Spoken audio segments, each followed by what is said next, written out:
All right, let's see what you guys remember here. And,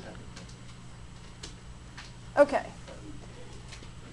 The difference between the assessment procedures for a trauma patient and for a medical patient, or a trauma patient, we're going to look at two things. Patients with a significant mechanism of injury and patients with non-significant mechanism of injury. If I trip over this stupid plug thing here and twist my ankle, is that significant mechanism or not? That would be a not. If I fall down those steps out front trying to get down there to stop the guy from locking the front door, is that going to be significant or not? For me, that's going to be significant. Maybe not so much for you guys, but probably kill me. So we're going to be looking at those two differences in the assessment technique. We're going to look at how to do a good history of present illness for a trauma patient. History of illness sounds like, they're sick from medical, but it could be that some type of illness is caused their traumatic injury. We're going to look at how to do a physical exam on a trauma patient. We're going to see how past medical history will impact our treatment of a trauma patient. We're going to look at a rapid trauma assessment and a detailed physical exam. These may sound kind of confusing, but hopefully we can separate those out so that you'll understand when you do the different ones. Okay, the secondary assessment, if you look on your sheets, the secondary assessment of a trauma patient is, now we're not talking so much about history taken at first, we're talking about the secondary assessment. Okay. Which I guess they are including history in here. So a focus history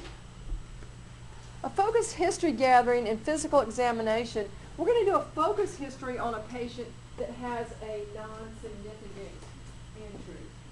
If I trip over the thing, I'm twisting my ankle. If I'm twisting my ankle, do I really need to do a full body assessment? No.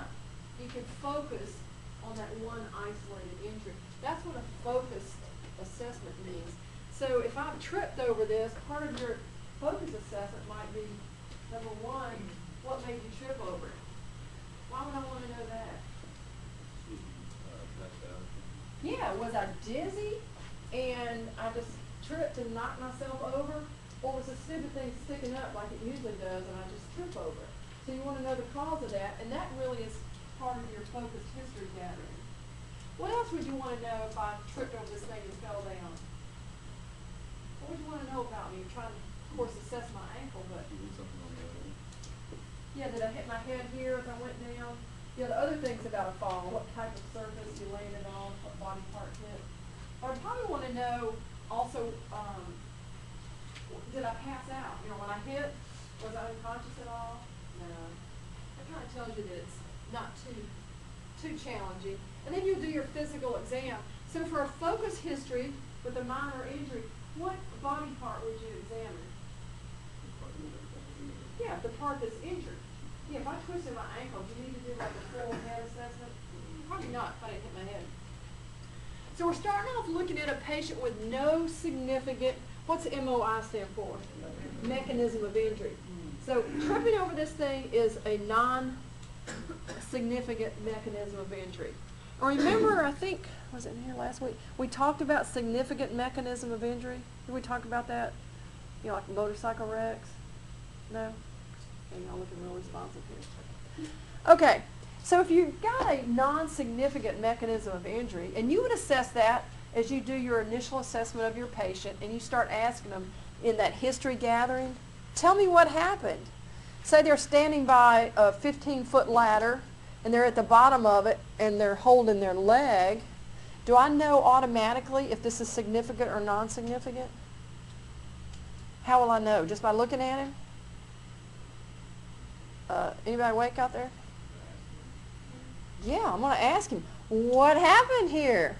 If he says I fell from the top of that ladder that's right up there on the roof, could that be significant? Yeah. If he said he was walking and he ran into the ladder because he was texting, is that going to be significant? Probably not. So the what happened is going to be a key here to determine if it's significant or not. So if you determine that it's not significant, then you're really going to assess and focus on the area that they tell you they're having pain. whatever is going to be injured. Chief complaint we've talked about, that's why they call the EMS. If you arrive and the guy's there by the ladder, what did dispatch tell you? Did they say one fallen? So you need to find out what the chief complaint is. History of present illness. That's where you're finding out really how it happened. When you say what happened, they say I fell off, right up here. Then I'm going to start asking questions, right? Like, why did you fall? Were you dizzy? Did you slip?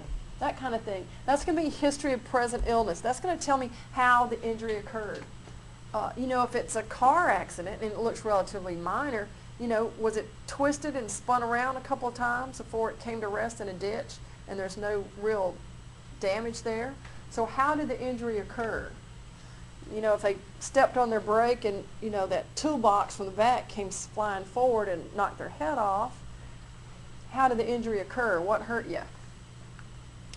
History of present illness, we're looking at the nature of the force. Was it a high-speed collision? Or was it a simple, I tripped and fell in the middle of the room and embarrassed myself? Did I fall down the steps? So what was the force that caused the injury? You'll know the direction and the strength of the force. If something fell on them, or what it was that fell, how fast it was moving, how far away it was when it dropped, that sort of thing. Protective equipment used by the patient. What do you think this is talking about? Yeah, your seat belt, or for a child, a car seat. Motorcycle rider, did they have a helmet on? Did they have knee pads on? That sort of thing. Actions taken to prevent or minimize the injury. That would include that sort of thing too. Did they have a seat belt on? And have they done it with medical patients? We'll always ask them if they've done anything to make themselves better. Like, have you taken an aspirin? Have you taken your nitro? What have you done? Have you taken Benadryl to make yourself better? With the trauma, is there anything you've done trying to make this better? Well, are they holding their arm because it's possibly broken? So anything they've done to help minimize it. Areas of pain and injuries resulting from the incident. Tell me where it hurts. Now, if it's a significant mechanism of injury, they could have several injuries, couldn't they? Say you had strained your neck, your shoulder hit the window over on that side, your hip hurts, because you got T-boned over here, and your left ankle hurts. Oh, my chest hurts a little bit. So when you ask them what hurts the worst, what are they likely to say? Yeah, wherever it's most painful. But say they have a spinal injury and they can't feel anything from the waist down. So all they're talking about is their shoulder hurts. Or what if they have a broken ankle, but it's not displaced. So as long as they don't move it, it doesn't hurt. But their shoulder's killing them. So they may say it's my shoulder. They may not notice or may not recognize that they've got a spinal injury. They have a non-displaced spinal injury. So just because that's what hurts the most, that doesn't mean that's the most serious injury. You're still going to have to do a full assessment. But recognize they'll tell you where the pain hurts the most, but if they've got pain in a lot of different areas, it may mask a more serious injury somewhere else. You're going to begin doing your assessment based on where the patient tells you that it hurts. You, of course, look at the mechanism of injury, and then you will project what you think could have been injured based on how the injury occurred, and look at those places also. Mechanism of injury may point to potential injuries. That's just what I was talking about. That's why it's so important we find out what actually happened here. If you've got a kid, say they were like at the fair riding around and they've got those big bars that would go across here. Say they're on a roller coaster and it's going like this, and they tell you that their head hurts because it's been slung around like this, and they start looking kind of shocky. What might you also think about then? Based on what I just described to you? Might have a concussion. Could have a concussion, but if they're shocky, you're usually looking at blood loss most commonly. Yeah, if he's got that big bar across here and they're slinging all around this way and that, and he's 7 years old, doesn't have a lot of musculature here, he could have some abdominal injuries from that also, which could be causing the shock. So you've got to look at how the patient presents and try to figure out where all he could have been injured. There are 3 techniques that we use in a trauma assessment that help us figure out what's going on with the patient. We'll inspect. What does that mean exactly? Yeah, you're going to look at it. In order to inspect it, you've got to be able to see it. So if you've got a patient and they tell you their chest really hurts, they're having a hard time breathing, then you want to unbutton, unzip, whatever, so you can look at the chest. If you see bruising or blood or bones sticking out, then you're going to see that from inspection. What's palpation? I'm going to feel it. Yeah. Say they say their chest hurts. You know, they take a deep breath, my chest hurts, and they maybe hit the steering wheel or something. Well, I want to grab them around their chest. Yeah, now he's not really standing up, he's laying down. Okay, I'm going to grab him right around the chest. I'm going to say, take a deep breath for me. Does that hurt? Now, I'm also finding out if that hurts when he takes a deep breath, but I also am feeling his ribs. And we're going to be talking about that later. You may feel what we call, you can sit down, thank you, paradoxical motion, where paradoxical motion means something's moving opposite to what you would expect it to do. So say I have my hands around his rib cage, and he's got several broken ribs. When he takes a deep breath like this, part of the rib cage sucks in. That's like, whoa. When he exhales, that little patch of rib cage goes out while everything else goes in. That's a problem that I have found on palpation. So you've got to be able to feel it. And auscultation, what's that? Listening. So what have we got here? Look, listen, and feel. Y'all heard that before? CPR, look, listen, and feel. You got to do that with all your patients, your trauma patients. You've got to look, listen, and feel. So what are we going to auscultate? Yeah, probably breath sounds. At the upper levels, you may auscultate some other things, but primarily we're going to auscultate breath sounds here. Okay, on your inspection, when you're looking, there are certain things that we're looking for. We're looking for abnormalities in symmetry. I gave you an example just a second ago of an abnormality in symmetry. What was that? Yeah, who said that? Yeah, the broken ribs. When I'm holding like this, when you take a deep breath, all the rib cage is supposed to come out. When you exhale, it's all supposed to go in. When you got broken ribs there, you've got asymmetry, meaning it's not symmetrical. It's not going like it's supposed to. You're going to look for color. What color would be looking for? Are they possibly blue or bruised? Bruising is what we'd be looking for here. The shape of it, if you've got a malformed, if you've got a broken bone, it may be misshapen. You're looking for movement. Can you move this? If they can't move it, or if it's moving and it shouldn't be moving. Say you palpate the hips, which should be nice and stable, and you press on them and it kind of grinds and moves. That's never good. So in inspection, we're looking for that sort of thing. Palpation, we're feeling for those abnormalities. When we're touching them, we're also seeing their temperature. What's their skin like? The texture and sensation. All that's part of palpation. We're listening for breath sounds, auscultation. Okay, this is something you're going to need to know. DCAP, BTLS. I gave you that sheet with mnemonics on it, didn't I? No. Okay. Somebody send me an email and remind me. I'll bring it tomorrow night maybe. DCAP, BTLS. I'm going to have to erase here. Some of you guys know this. It's in your textbook. What does a D stand for?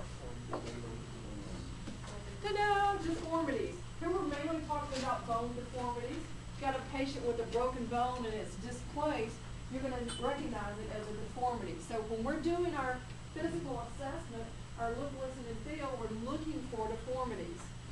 Contusions, what are those? Bruises. Contusions are bruises. So put those two little things right in your brain. A bruise is a contusion. Abrasions, what's that? Scrapes. What's the most common abrasion you're probably going to see out there? Road rash. Anybody here ride motorcycles? Road rash. Yeah. Punctures and penetrations. That's going to be, a stab wound would certainly be that. Or if you fall off of your motorcycle, you get ejected onto a barbed wire fence, you'll be getting some punctures and penetrations there. If you get ejected from your motorcycle, you get that big metal pole going through your neck. Yeah, those would be that. DCAP, D-C-A-P, DCAP, BTLS, burns, Usually we're talking about thermal burns, but it could be chemical burns. That would be a trauma also. It could be just about any type of burn that you could get, not something. Tenderness, when you're palpating your patient, and they go, oh, that hurts. That's tenderness. If you feel a site that's tender, what does it tell you about it? There's probably an injury below that, right? Laceration, what's that? Cut. A cut. Is that a straight cut or a jagged cut?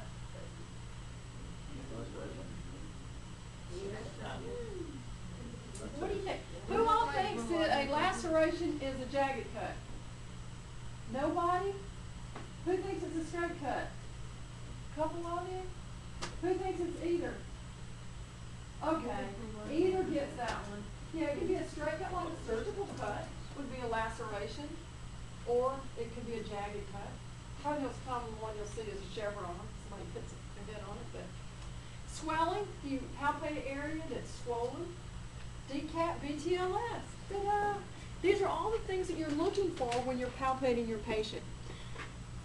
Even a conscious patient, you need to go through these steps if there is a significant mechanism of injury. I've got some pictures in here. This would be a deformity. Anybody recognize this fracture? Anybody had this fracture before? They tell you what it was? That's an arm, right? No. I have glasses on, but it's your radius. Yeah. Yeah, that one. Yeah, this would be the ulna and the radius right here. Yeah, that's called a Colles fracture. I'm going to write on here. Did y'all tell me that when I write on here it stays?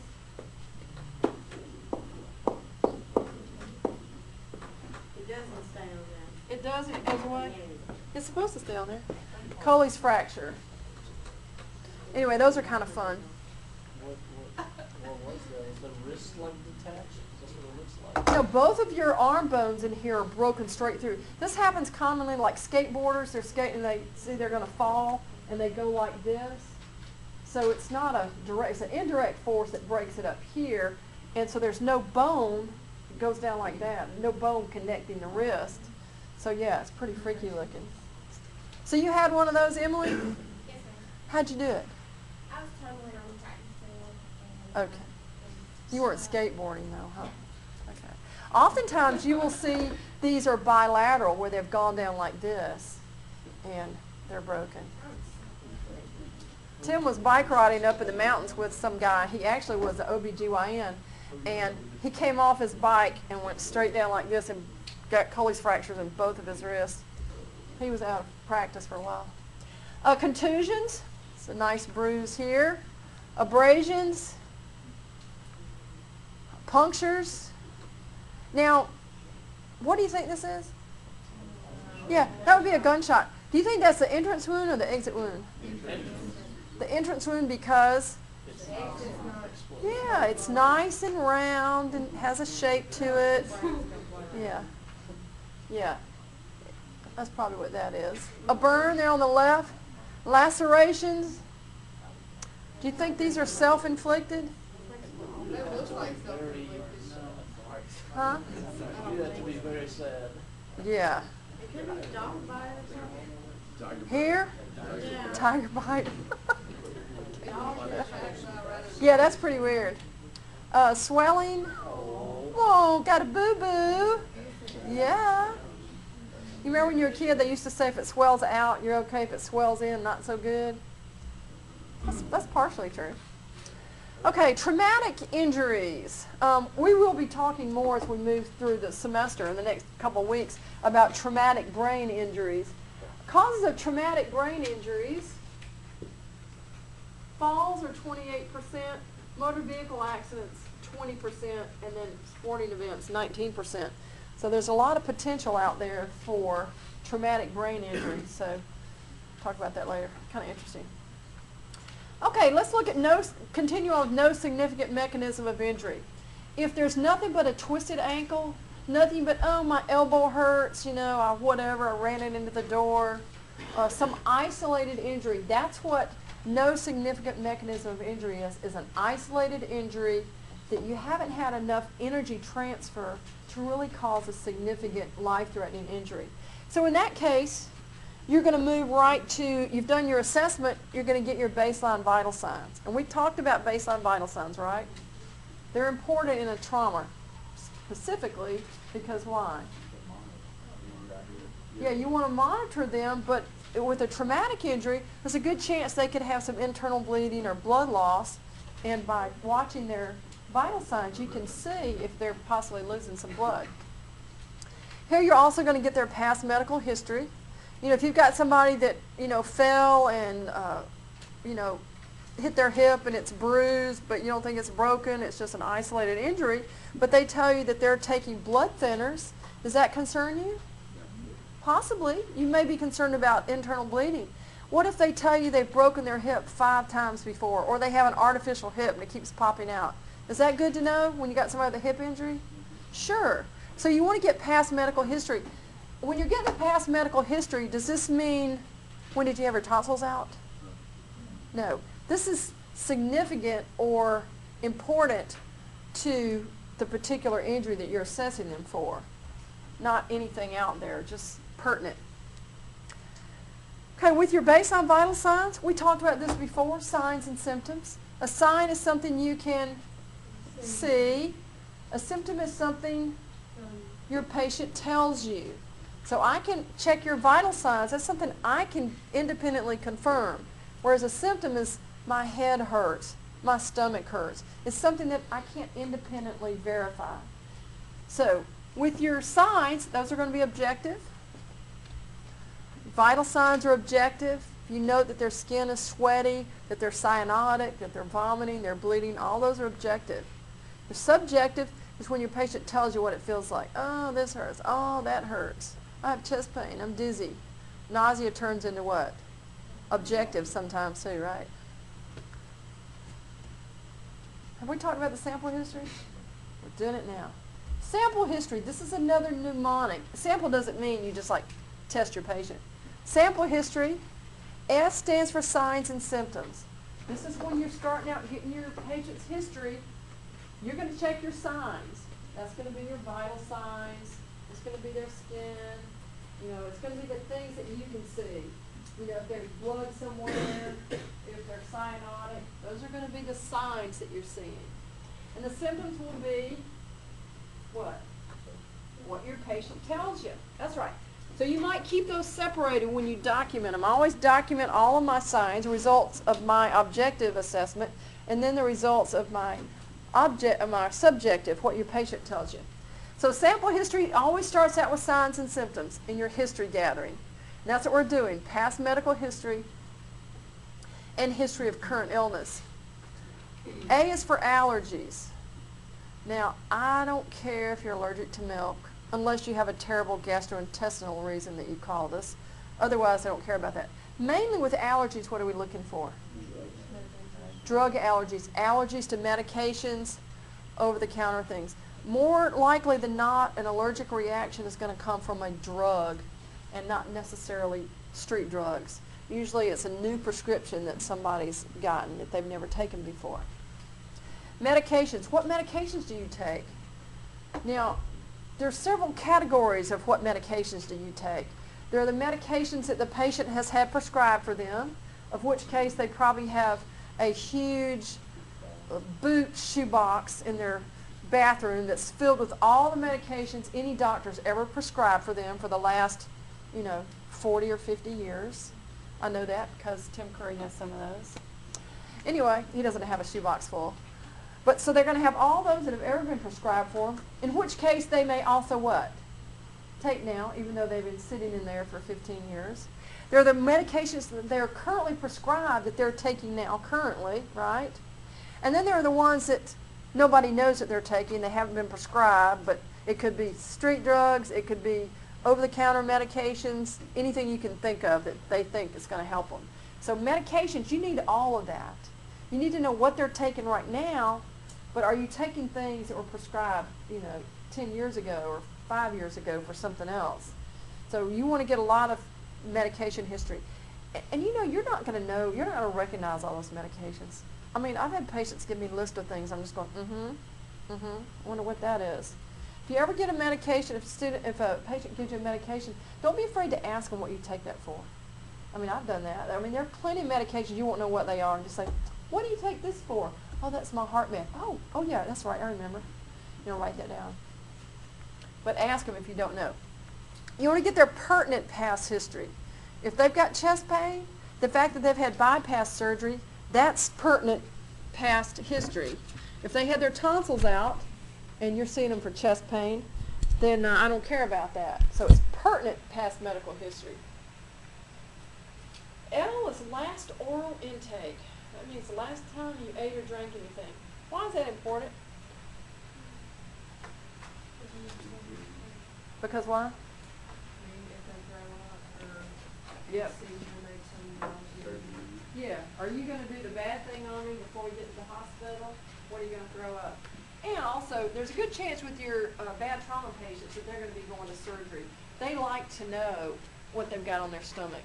You know, if they've got the big nasty in there, then they might manage them a little bit differently. So you're always going to ask the last oral intake. And then E, events leading up to the injury or illness. What were you doing when you got this chest pain? You know, what were you doing just before your tractor, you know, ran into that tree? Well, I got really dizzy, or I was mowing the lawn and I just started getting really sweaty and started feeling real queasy. That's events leading to the injury. I was on top of the roof and I tripped and I fell off. That's events leading up. Or I was on top of the roof, you know, roofing stuff, and I got real dizzy and lost my balance and fell off. So events leading up to what happened is important information to know when you try to assess, you know, what the outcome of this is going to be. So, sample history. What does the S stand for? Signs and symptoms. A, allergies. M, medications. P, pertinent past medical history. L, last oral intake. E, events leading up. We'll see how many of you guys remember that. All right. Now, also remember the top part of the medical assessment sheet, it says consider stabilization of the spine, right? So if it's a significant mechanism of injury, and the injury is anywhere usually above the hips and up, you're probably going to do a spinal mobilization on them. If there's no significant mechanism of injury, then you're not going to do spinal mobilization. So you're going to end up doing a neurological exam and then looking at the cause of the injury to determine if you think you might have to take cervical precautions. This next part talks about how to measure for a C-collar. And y'all learned that in the lab already, right? We've been doing that. You kind of measure from the jawline, the bottom of the jaw, to the top, you know, where the shoulder curves down. So, you know, I'm about a 4. Does it have to be exact? No, because they don't really prevent the patient from moving their neck at all. It just kind of reminds them not to be moving their head around. So that's why we put that on, but we also hold it until we actually tape it down later.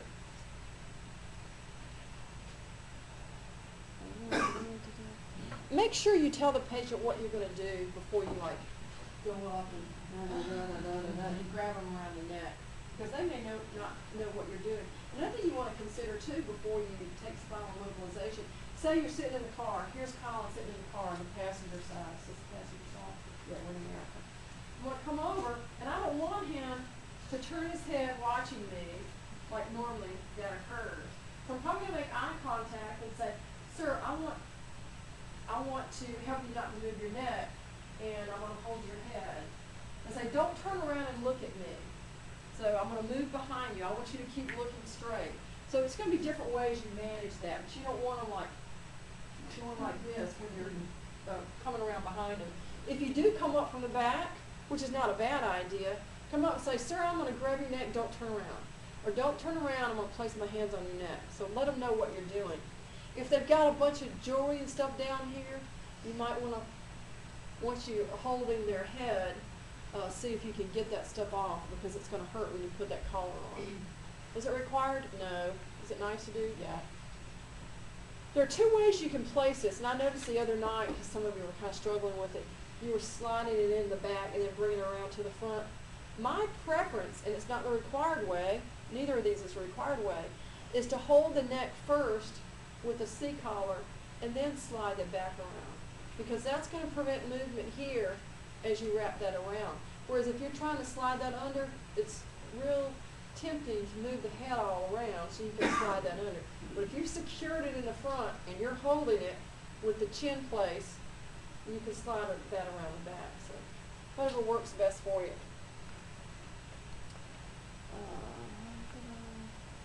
The C-collar itself does not immobilize the spine or immobilize the cervical spine.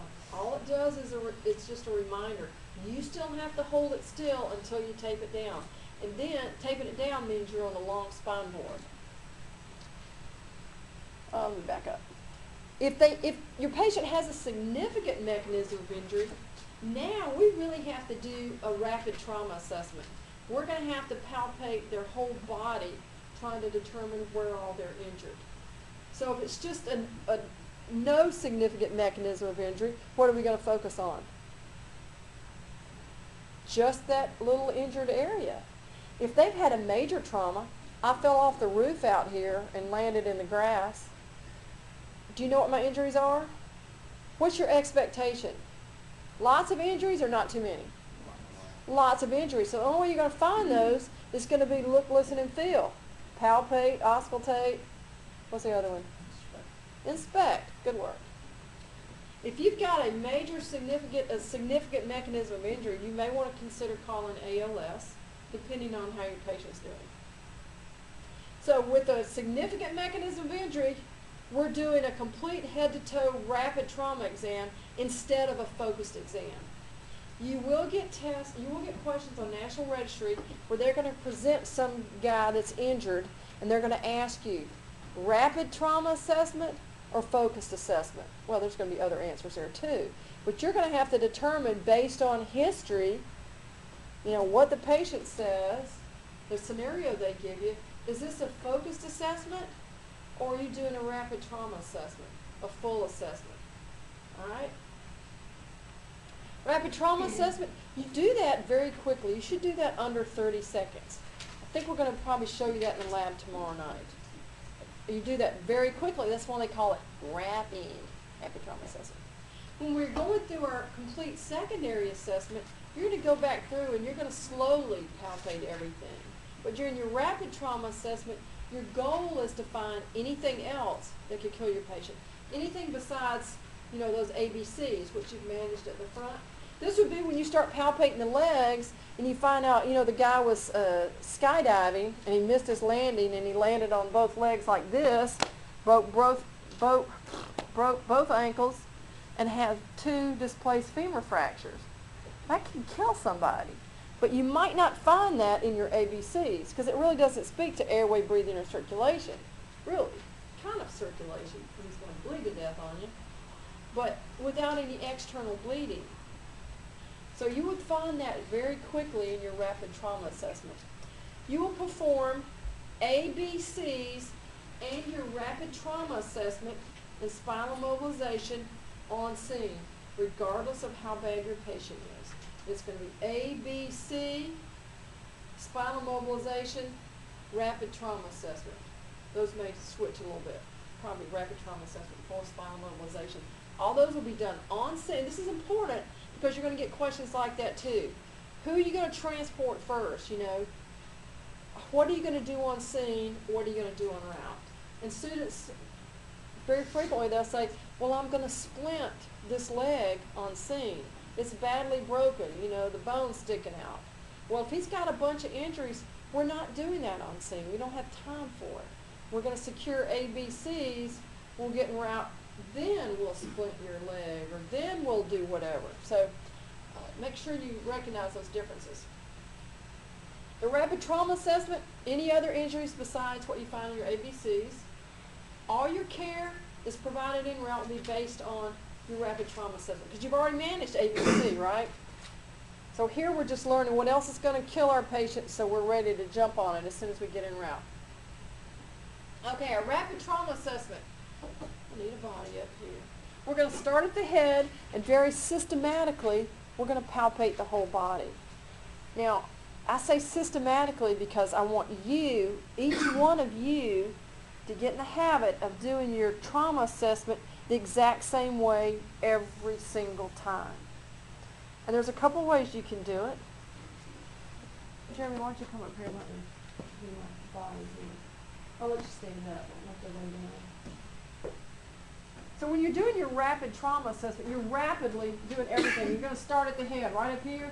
You're going to palpate the head. You're going to check the neck. Is the trachea midline or is it off center? Does it look like it is in good condition or is it broken and shattered? You're also going to look at the back. Is there any bleeding back here, any bruising, any decap, BTLS? Remember those? You're going to check the shoulders. You know, you're just going to press on them. That way you'll feel if the bones are moving at all. You also know if he's conscious, if he screams when you touch it, is it stable? And then you're going to check the chest. And here's where you put your hands on here. Take a deep breath for me. That way you're feeling the rib cage. I like to palpate the sternum to make sure that that's intact and make sure they're not screaming. You know, we've opened this so we can inspect it, right? Is it bruising? We're looking for decap BTLS. We're going to go down and palpate the abdomen very gently towards the center. Does that hurt? Do you feel any tightness in there, any fullness, any firmness in there, or is it soft and non-tender? It should be soft and non-tender. Then you're going to go on down to the hips. I'm not going to be able to get your lower part here. Thanks, I'll let you sit down. Then you're going to check the hips, and you're going to press on the outside of the hips, and then on the front, gently, to see if you get any motion in there. Or does it feel stable? Does your patient say that it hurts? See how we're going here, pelvis. Now, if we haven't already checked the back, probably going to check the back here. We usually check the back where? When we're using a long spine board. Yep, when you log roll them, you've got them up on their side. Remember, you start at the neck, you're palpating all the way down the spinal column. You're palpating the butt, and you're checking the legs also on the back. Once you lay them down, you don't have access to that area. You can't see it. So you got to look at it beforehand. Next, it says extremities. Now here's where it diverges a little bit. If you start at the head and you come all the way down here, some people like to switch and do the arms, each arm, and then go down the legs. Some people, me, I like to go all the way down the legs and come back and do the arms. But if you don't do it the same way every time, you're going to forget either the legs or the arms. I can promise you that. So always do it the exact same way every single time, and you won't mess yourself up. So when you're checking the legs, you're squeezing the legs. You're feeling the bone. You're feeling the soft tissue. You're looking for decap BTLS. There's one other thing that you're looking for. Two other words I'm going to give you. Oh, somebody messed that one up.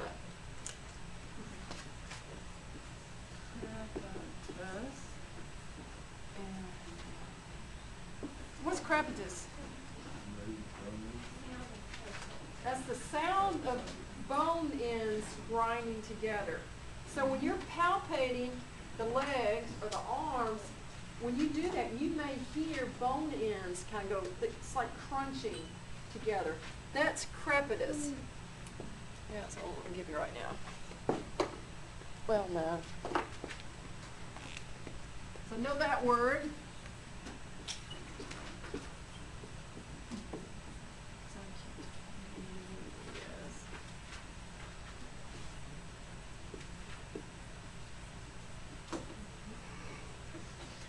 You may see and possibly hear subcutaneous emphysema.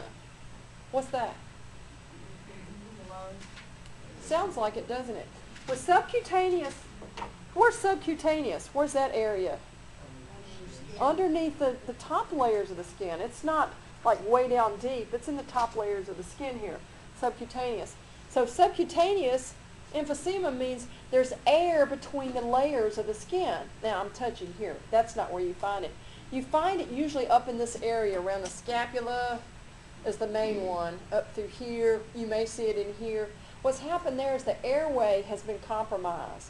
The trachea is where it most commonly occurs, or it could be at the point of the bifurcation where something has disturbed that or compromised that, and air has escaped from the airway, and that air flows up between the layers of the skin, and it's almost like bubble wrap. very, very small bubble wrap. You can look at it, and they're almost like little peas, small peas all through there. And if you press on them, they actually go snap, crackle, pop. So don't do it. Is You that don't- kind of like when you get sunburned, you know? You know how little bubbles will. Yeah, those almost like are little water bubbles? yeah, those are just blisters. No, this But is I mean, not. It's about the same thing. Yeah, it's a little bit deeper than that because it's coming from the bottom, the air, and it doesn't really get any external access. It's beneath the layers of the skin. It almost looks like you've been stung by a million little bees in that area. But you'll look for it in this area. You'll be looking for subcutaneous emphysema. All right. So then you're going to do either your arms or your legs. And when you're palpating the legs, you're feeling, you're looking for, is it stable? Is it discolored? Are there any stab wounds, any gunshot wounds, bones sticking out? You go all the way down to the feet. And what are we going to check at the feet? Pulse, motor, and sensory. Pulse is you're putting your fingers there and you're feeling for a pulse. Now in trauma patients, you need to get in the habit of once you locate that pulse, either on top of the foot or behind the ankle, wherever you find it, put a little mark with your pen. Because when you go back to that 10 minutes later when you're doing a reassessment, if all of a sudden you're feeling it and you don't feel a pulse there, you might think, well, where did I find that before? But if you've got an X there and you know that's where it was, and you're putting your hands there and you don't feel it anymore, then you know your patient's lost a pulse there. So it helps you do a better assessment. So pulse, motor, how do you check motor on a conscious patient? Wiggle your toes. This is not pushing hard, and I hear that sometimes. I don't know why that's out there, but it's not push against my hand, pull against my hand. No, we don't want every muscle in their body to tense up. I just want to know, can you move your feet? Are the nerves working between your brain and your feet? Wiggle your toes. Yep, got that. Can you feel me touching you? Yeah, got that.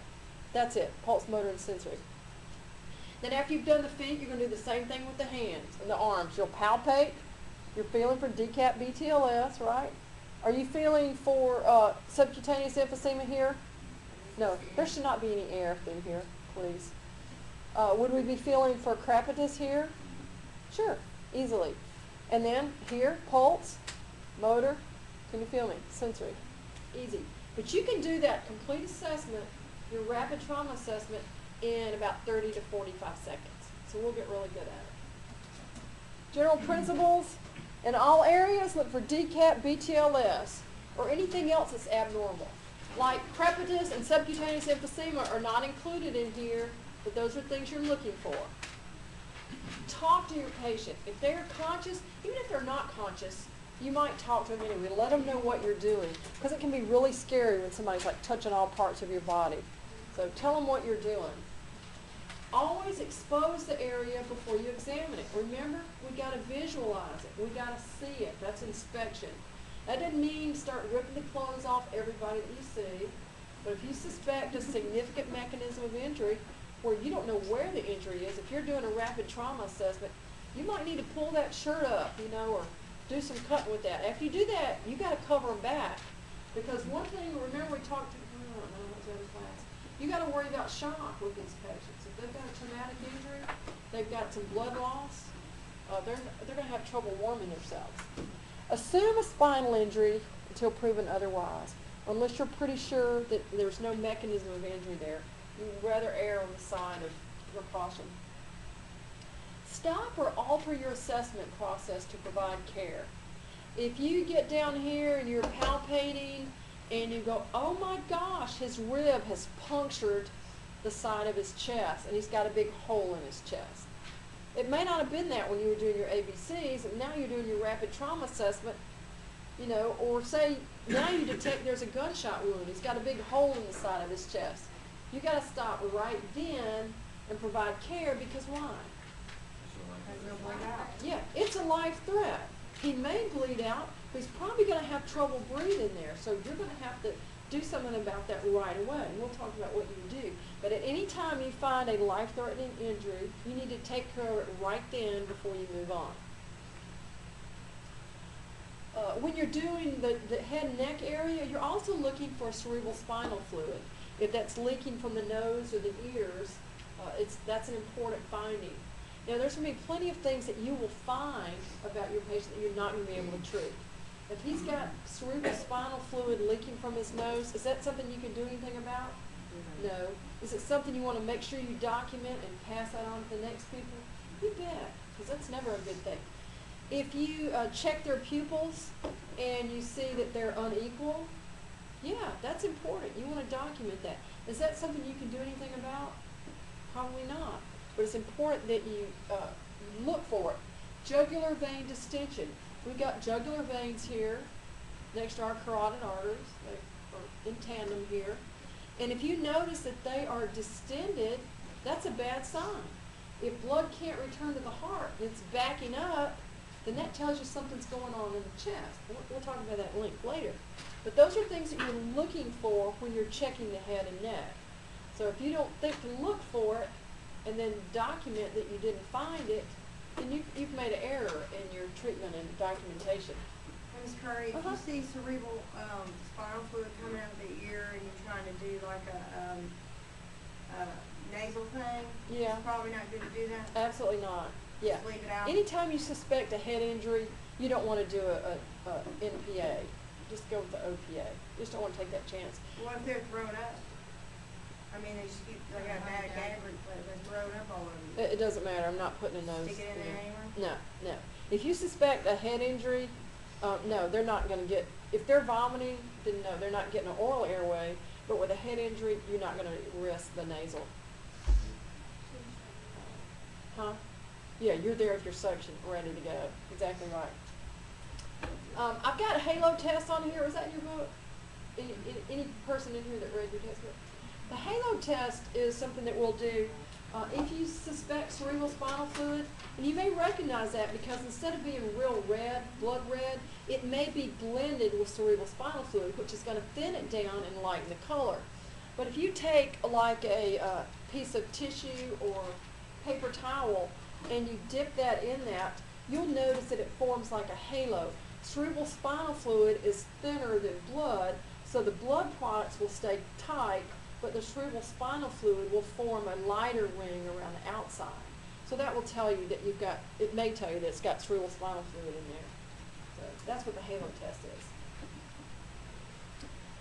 Chest and abdomen, when you're doing that, you're looking for paradoxical motion. That's a term you need to know. You know what a paradox is? A paradox is something that's opposite of what you would expect. I can't think of a good example right now. Sometimes you may expect one particular thing and you see the opposite. Paradoxical motion is going to be that chest wall movement that I mentioned when they take a deep breath, but because they've got several broken ribs, the rib cage, that part of it moves the opposite direction. That's paradoxical motion. So you're looking for paradoxical motion, looking for crepitation. Remember I've got crepitus written over there. You're looking for equal breath sounds. You always want to auscultate. In fact, if you have got time, I like to auscultate during my ABCs if I suspect any type of airway compromise. If there's not an airway compromise, then I may wait and do it during my rapid trauma assessment, but I am going to at least auscultate during my rapid trauma assessment. You're also, the abdominal area, you're looking for distension. Distension is going to be where the stomach is enlarged and it's not normal for that patient. And sometimes that can be challenging if you've got a patient that, you know, they're just heavier, where they may have a lot of tissue there. So you may just ask your patient, just say, is this normally what your abdomen looks like? And yes or no. If they're unconscious, you know, you're just going to mostly palpate it. Normally with any abdomen, even six-pack abdomen, when you palpate it, when it's relaxed, it's going to feel soft and non-tender. So that's what you're looking for, that's what you're hoping for. But if they've got a lot of blood loss in their abdomen, then it's going to feel firm and distended. It's going to be sticking out. And you'll notice that. You'll palpate it and you'll feel like a rock in there. It feels like a woman that's very pregnant and you're palpating when they're like 9 months. It's really rock hard in there.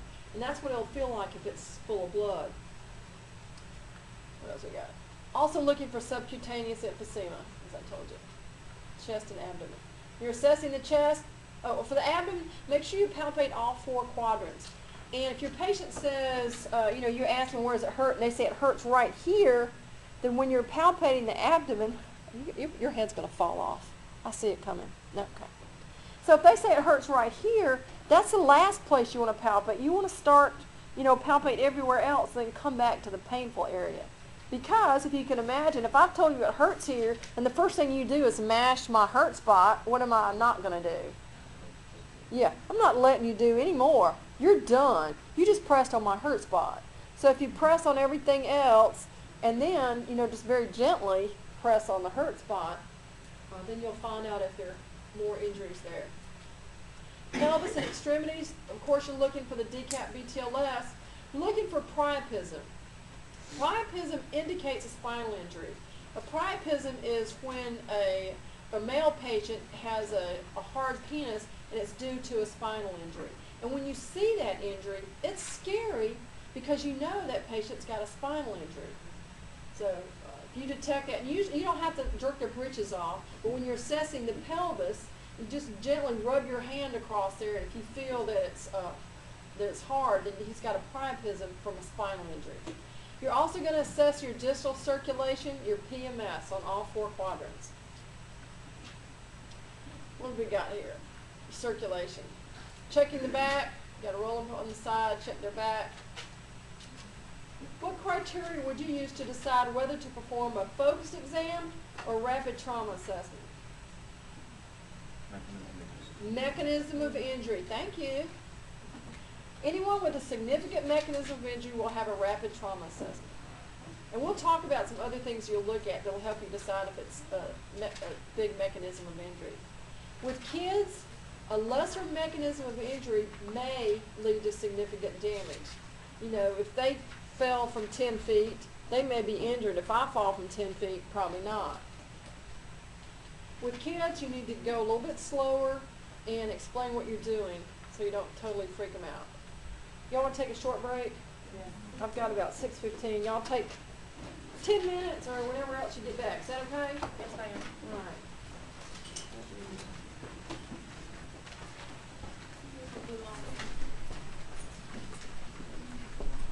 We are continuing on here. Detailed physical exam. Now, who gets a detailed physical exam? What kind of patient?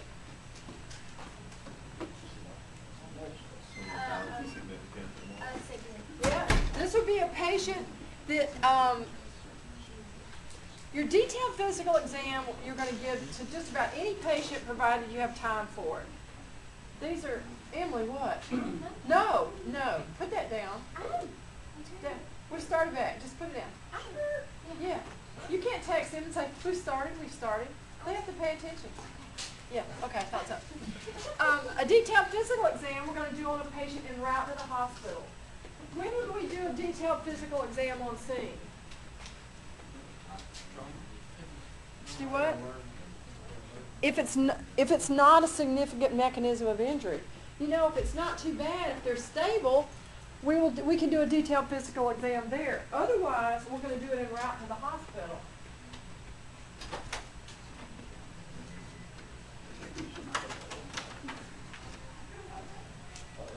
Okay. What? Okay. The purpose of our detailed physical exam is we're going to be gathering additional information. We're going to do a full patient assessment, palpating the whole body as part of our detailed physical exam. Okay, part of our detailed physical exam is going to be complementing or rounding out our primary assessment and our rapid trauma assessment. And we will only do the detailed physical exam after we've taken care of any critical interventions. This would be after you control bleeding, after you manage airway, after you start bagging your patient. Only after you've done all of your critical interventions, because we've already done a rapid trauma assessment, right? We've already taken care of that, so we really know what's going to kill our patient. So if we don't have time to do the rest of this stuff, then we won't. But it's nice to do one if you've got time for it. So if you've got a 30-minute transport with a patient, you've done everything important, you're just sitting there with your pad and paper, now's the time to complete your detailed physical exam. You will also, as part of your detailed exam, you're going to reevaluate your primary assessment before initiating. What does that mean? Yeah, you're going to reevaluate your primary assessment before you go on and do your detailed physical exam. Y'all got to come back on time. You missed a quiz. What happens when you miss a quiz? I don't know. Yeah, it was over 20. It was 15 minutes when I locked the door. We left at 10 after. All right. Okay. When you're doing your detailed physical exam, you need to expose your patient, right? So that you can see what you're doing. If you've got them immobilized, you're going to have to do your detailed physical exam just around that. But remember, we've already assessed the back. We've looked at the back of the head all the way down the back. So it shouldn't be a problem for us. The detailed physical exam, we're looking at almost all the same things that we looked at with our rapid trauma assessment. The only difference is the detailed physical exam, we're going to spend more time assessing the face. Otherwise, it's identical. It's just slower. You just take more time with it. It's more detailed, more focused. Is it necessary to always complete a detailed assessment on a trauma patient with no significant mechanism of injury? That's a question to you. Is it necessary to always complete a detailed assessment on a trauma patient with no significant mechanism of injury? Yes. Okay, who thinks it's yes? 1, 2. Who thinks it's no? Who is not participating? That should be lots of hands.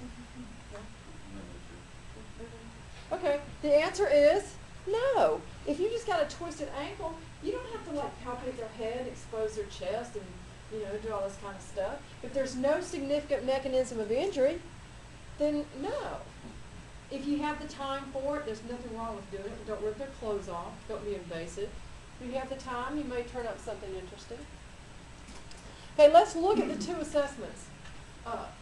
No significant mechanism of injury on a child with a chief complaint. Do a focused exam, focused on whatever their chief complaint is. Get your vital signs, get some history, and then do your detailed physical exam if you have time or you have an inclination for that. If your patient is unresponsive, what type of exam are you going to have to do? Can you do a focused exam? No, because, we don't know what happened. We don't have a way to gather history here. So if they're unresponsive and you think they have a significant mechanism of injury or not, you have to do a rapid trauma exam. You need to try to get a history of present illness if you can get it. Who are you going to get it from? If they're bystanders or family. Sometimes you might just look at the damage that's happened. If you see somebody that's, laying 50 feet away from the accident and the car is all beat up, you're going to assume a significant mechanism of injury, right? Either he was ejected or what? Somebody hit him. Who knows? If it's a significant mechanism of injury, you're going to stabilize the neck and the spine. You may consider ALS backup. You're going to do a rapid trauma assessment. Anybody with a significant mechanism of injury is going to get a rapid trauma assessment. Even when they say, I don't hurt anywhere. Hate it for you. We're going to do a rapid trauma assessment. It may be he just doesn't feel it yet. It may be he's had so many beers that he doesn't hurt anywhere. You're going to still get your baseline vitals, get past medical history, and then if you have time, you'll do a detailed physical exam. Because remember, you've already done a rapid trauma assessment. You've already given the body a whole once over. Okay. A patient without significant mechanism of injury, what type of exam do they get? Focused exam. You're going to get a history of present illness, do a focused exam on the area that the patient tells you hurts them.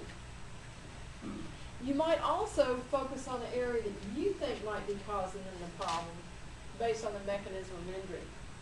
Get your baseline vital signs, past medical history. If they have a significant mechanism of injury, what type of exam are they going to get? Rapid trauma assessment, rapid trauma exam. You're also going to consider stabilization of the spine, of course. You're going to try to get a history of present illness.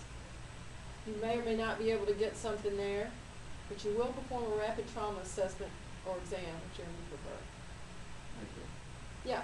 If you, ALS, is that, what does that consist of? Is that like, if you're working on an ambulance, are you ALS or, you know, like? No, that's a good question. ALS stands for Advanced Life Support. Here they're kind of looking at you as a EMT, a basic level, where you might be working with another EMT.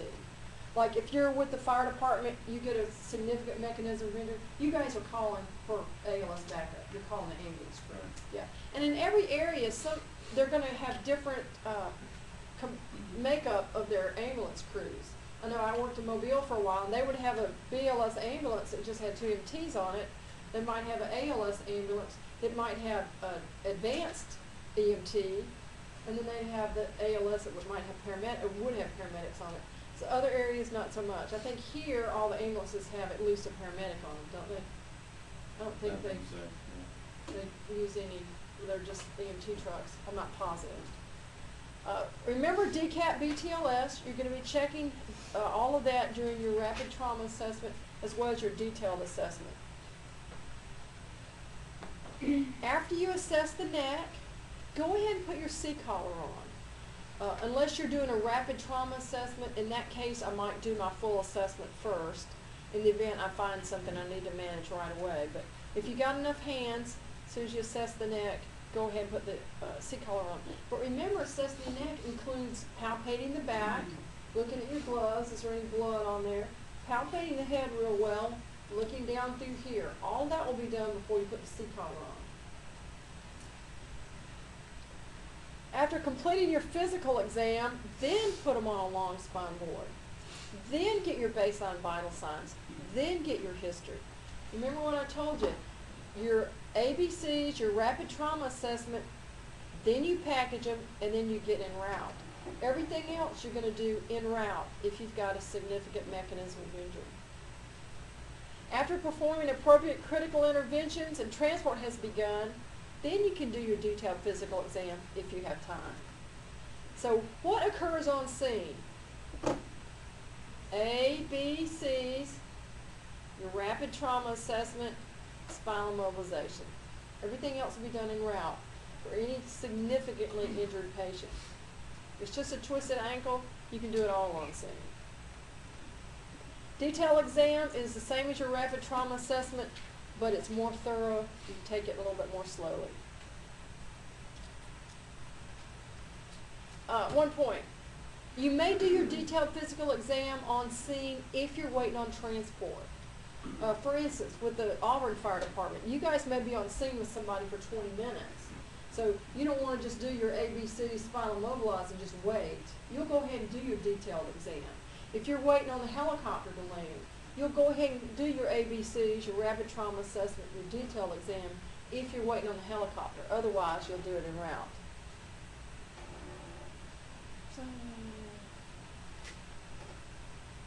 The mechanism of injury is used to determine the need for a rapid trauma assessment.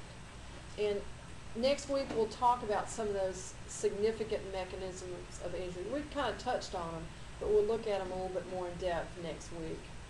I think it's next week, maybe next day. Assume a spinal injury if its mechanism is serious.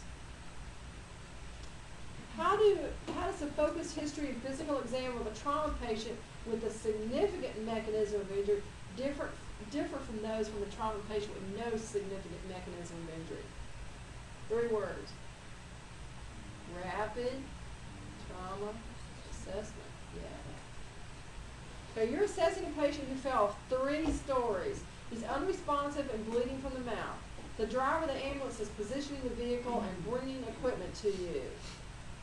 How do you balance the patient's need for airway control, you have to suction him a lot, with the need to assess his injuries? Which is more important here? Airway. Without an airway, what happens to your patient? They die. So airway will always take precedence over everything else. You know, unless you come on scene like there's squirting blood from arterial bleed, you know, then you might put your hand over that as you go to open the airway. So there may be a few isolated incidents where you may manage something over airway, but almost all the time you're gonna do airway first.